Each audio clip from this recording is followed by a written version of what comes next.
Nama saya Putri Siska Juliandari, nomor absen 13. Saya dari kelas pemasaran B pagi.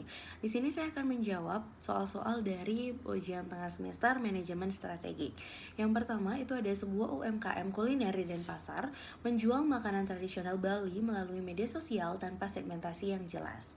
Yang A, di sini ada analisis permasalahan STP atau segmentasi, targeting, dan positioning. Dalam menjawab bagian ini, saya menggunakan contoh UMKM Warung Sedap Sari Bali yang berada di kawasan Denpasar Selatan. Warung ini menawarkan menu tradisional seperti tum ayam, ayam sisit, jukut ondes, dan sambal embab. Namun, promosi dilakukan tanpa segmentasi yang jelas. Warung Sedap Sari Bali belum menentukan segmentasi pasar secara spesifik sehingga pesan pemasaran menjadi tidak fokus. Nah, konten promosi yang dipublikasikan bercampur untuk semua kalangan, jadi tidak menyesuaikan preferensi kelompok-kelompok tertentu. Pada aspek targeting, belum ada target utama yang ditetapkan seperti mahasiswa, pekerja, ataupun wisatawan. Akibatnya, promosi bersifat umum dan tidak mampu menarik minat segmen tertentu secara lebih efektif. Nah, dari sisi positioning, warung ini belum memiliki identitas yang kuat dibandingkan dengan warung-warung lain tradisional yang ada di sekitaran Denpasar Selatan. Padahal menu yang ditawarkan memiliki potensi yang cukup tinggi untuk dikemas dengan konsep yang modern yang mampu menarik minat-minat dari anak-anak muda. Kemudian yang B itu ada strategi STP untuk menjangkau pasar muda digital dan peduli budaya. Nah, di sini untuk memperluas pasar dan menarik perhatian konsumen muda, itu beberapa strategi STP ada yang dapat diterapkan. Yang pertama itu dari segmentasi. Kita bisa mengatur segmentasi dari anak muda usia dari 18 tahun sampai 28 tahun, terutama mahasiswa dan pekerja baru yang aktif di media sosial. Kemudian ada targeting di mana mahasiswa Universitas Ngurah Rai atau komunitas dari remaja-remaja di daerah Panjer ataupun Sesetan, serta pekerja kantoran yang membutuhkan makanan yang praktis. Kemudian dari sisi positioning, itu kuliner rumahan Bali dengan tampilan yang modern, rasa autentik, dan cocok untuk konten Instagram maupun TikTok. Nah, implementasi strategi ini dapat dilakukan dengan menghadirkan menu-menu kekinian seperti tuk box atau ayam sisit yang berbentuk bowl dan membuat sudut foto dengan dekorasi Bali yang modern, serta melakukan promosi melalui IG Reels ataupun TikTok. Nah, untuk soal yang nomor 2 itu ada desa wisata di Gianyar melibatkan wisatawan membuat kerajinan tradisional sehingga wisatawan merasa puas karena ikut menciptakan suatu produk. Di sini ada yang A, itu analisis dari konsep value SEO creation, di mana contoh yang digunakan adalah desa wisata Singapadu di Gianyar.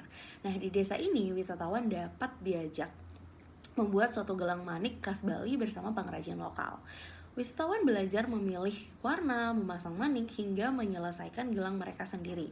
Nah, konsep value SEO creation ini muncul ketika wisatawan tidak hanya membeli suatu produk yang jadi, tetapi berperan langsung juga dalam proses pembuatannya.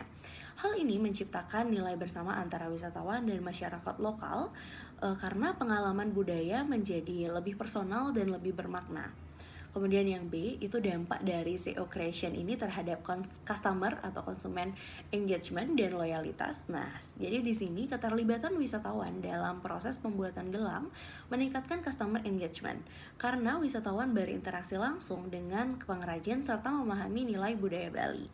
Pengalaman ini juga mendorong wisatawan membagikan suatu kegiatan tersebut di media sosial sehingga menjadi promosi yang alami. Nah, dari sisi loyalitas, pengalaman unik dan personal membuat wisatawan merasa terhubung dengan desa dan budaya setempat. Mereka ini jadi lebih mungkin untuk kembali lagi dengan membeli produk yang lainnya serta merekomendasikan desa wisata ini kepada kerabat-kerabat mereka atau teman-temannya. Kemudian yang ketiga itu UMKM Bangli memproduksi tas eceng gondok. Namun karena penjualannya rendah, itu karena perceived value-nya itu kecil. Nah, di sini ada yang A, penyebab rendahnya perceived value dari perspektif pemasaran strategi. Sini kita ambil contoh UMKM yang baru digunakan itu adalah Bintang Anyaman Bali dari Desa Cempaka Bangli. UMKM ini memproduksi tas dan kerajinan dari eceng gondok, namun belum menunjukkan performa penjualan yang optimal karena rendahnya perceived value itu disebabkan oleh beberapa hal. Yang pertama itu ada kemasan polos yang tanpa label atau brand dari identitas suatu produk itu. Kemudian ada foto produk yang tidak profesional sehingga produk terlihat itu terkesan tidak premium. Kemudian minimnya informasi nilai budaya, padahal teknik anyaman adalah warisan dari turun-temurun. Kemudian tidak adanya pesan tentang sustainability, padahal bahan eceng gondok ini sangat ramah lingkungan. Nah, kurangnya penyampaian nilai produk ini membuat konsumen menganggap produk ini tuh biasa saja, bukan kerajinan yang berkualitas. Yang B itu ada strategi komunikasi dari nilai produk. Nah, agar konsumen lebih menghargai keunikan suatu produk, strategi komunikasi ini mungkin dapat diterapkan, yaitu pertama membuat storytelling visual tentang proses pembuatan mulai dari pengumpulan eceng gondok hingga menjadi produk jadi. Kemudian meningkatkan kualitas foto dan video produk, kemudian menggunakan kemasan ramah lingkungan dengan identitas yang jelas, kemudian mengangkat kampanye bertema handwoven from Bali Craft for the Earth, yang dimana menonjolkan nilai budaya, kualitas handmade, serta dampak sosial UMKM bagi pengrajin lokal. Nah, yang C itu ada rekomendasi strategi untuk peningkatan perceived value dan memperluas pasar. Itu ada beberapa strategi yang dapat direkomendasikan, yaitu kolaborasi dengan hotel dan eco resort untuk menyediakan produk-produk souvenir yang premium. Kemudian membuat koleksi khusus Cempaka Nature Series yang memiliki desain yang lebih modern namun tetap beridentitas Bali. Kemudian mengadakan workshop kerajinan bagi wisatawan untuk memperkuat emotional value.